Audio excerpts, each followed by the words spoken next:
So I'm sure you have heard all the good and bad about Kylie skincare line, and you want to know the truth about this line, want to know if this is a good line, a bad line, if you should use it, if you should invest on it, or if you should just not even consider it.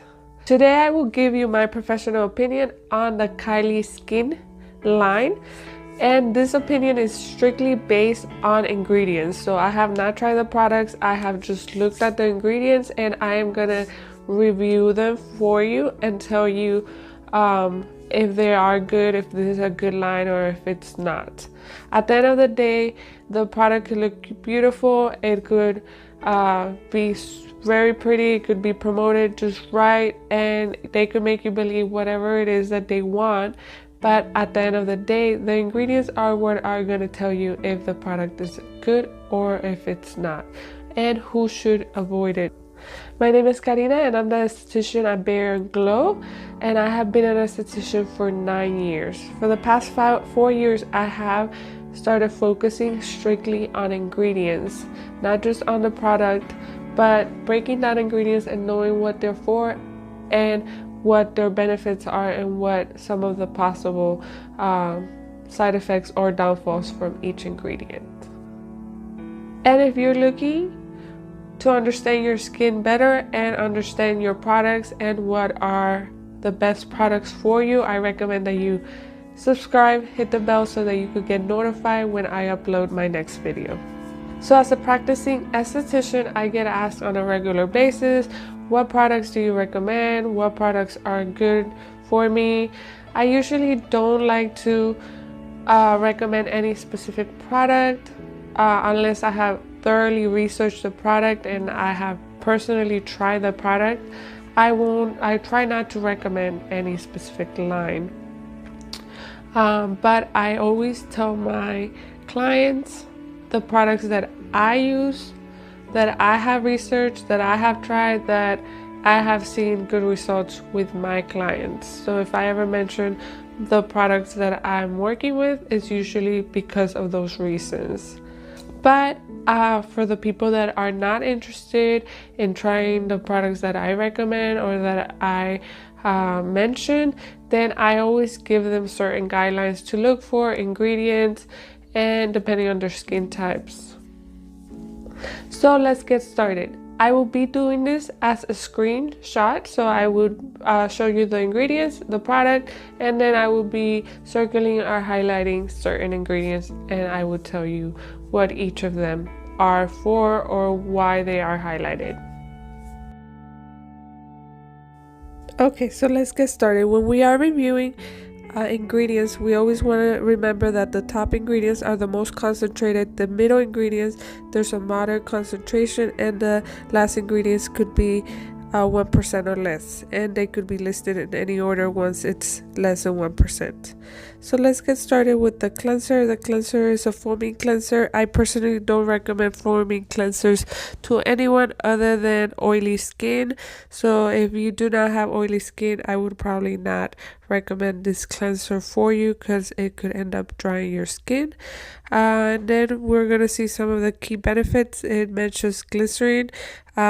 In this case, glycerin is listed as a hydrator. Glycerin doesn't really hydrate the skin unless it's left on the skin, so it's not really gonna fulfill its purpose in this formulation. And then it says that it has kiwi seed oil and it has hyaluronic acid. And since those are listed at the end of the ingredient list, then I probably would not take into consideration its benefits because they are too low in the ingredient list. In conclusion, this cleanser is not for everyone. I would only use it if I have oily skin. And if we go into the light fragrance, I personally don't recommend fragrance in any of the products. Since it is a cleanser, it is going to be washing off, then it's up to your own your own judgment. In conclusion, I think that the price is a little bit high since most of the benefits listed on the website, you are not going to get the full benefits since some of the ingredients are too low and you're going to wash off the humectant factor of it. Jumping into the milky cleanser, I actually like this milky toner.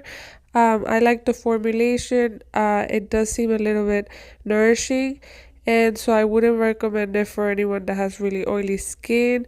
I think it is to balance out the dryness of the cleanser, the drying effect of the cleanser, so this is gonna foam it. I don't know if you would want to leave this toner on the skin if you have oily skin. And we jumping into the moisturizer, I see that it does have a few pore clogging ingredients pretty high on the list. The second ingredient is pore clogger, so if you have acne skin, I wouldn't recommend this cleanser. It also has the aloe vera, but it's listed so low on the ingredient list that I wouldn't consider its benefits. It says fragrance free.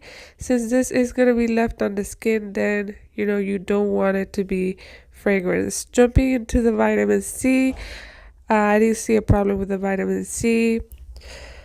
It's actually a balanced vitamin C, so if you are considering trying her products, this would probably be one of the ones that would be okay to try, as long as you don't have any sensitivities to vitamin C. As you know, some people are a little bit sensitive and get irritated from the vitamin C. Okay, so jumping into the eye cream, I also found some pore clogging ingredients.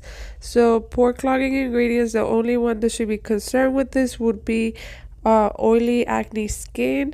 If you tend to form melas under the eyes, or your pores get clogged and you form little, I would avoid it.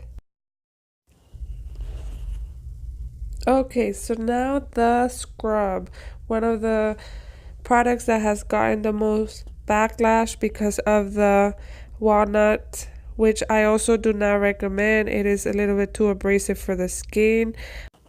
I would much rather see you guys using a rougher towel to exfoliate the skin than something like this. It also has some pore clogging ingredients, which would be for acne prone skin. It would be a concern from them. The cleanser wipes, I don't like cleansing wipes, makeup removers, only if you are going to remove or rinse off your face after. So if you're planning to use this, make sure that you rinse your skin after you use them. So in conclusion, this line was designed for her ideal client, which is ladies, girls, young girls in their 15 to maybe 20. So some of them do have oily skin, but also some of them have acne skin. So if you have acne skin, I would be careful with this line. I would probably avoid it. There are better options for you out there. And if you're older, then you're not really getting a lot of anti-aging benefits. If you're seriously considering this line, keep in mind the pointers that I mentioned. The cleanser is more for oily skin. The scrub I wouldn't recommend, it's too abrasive. The toner I would probably not leave on my skin if you have oily or acne prone skin. And the serum, it's okay. I would consider using the serum if you're a younger girl. If you're older, and if you don't have sensitive skin, if you're older, you might consider something a little bit more active. Make sure you're washing your face if you are using the makeup wipes after, and keep in mind that the moisturizer is not for acne prone skin. It does have, some of the products have pore clogging ingredients. If you would like more videos like this, make sure you leave that in the comments below, and make sure you subscribe and hit the bell. Share this with one of your friends that might be interested in this line so that she could take all these points into consideration. Make sure you check out one of my other videos.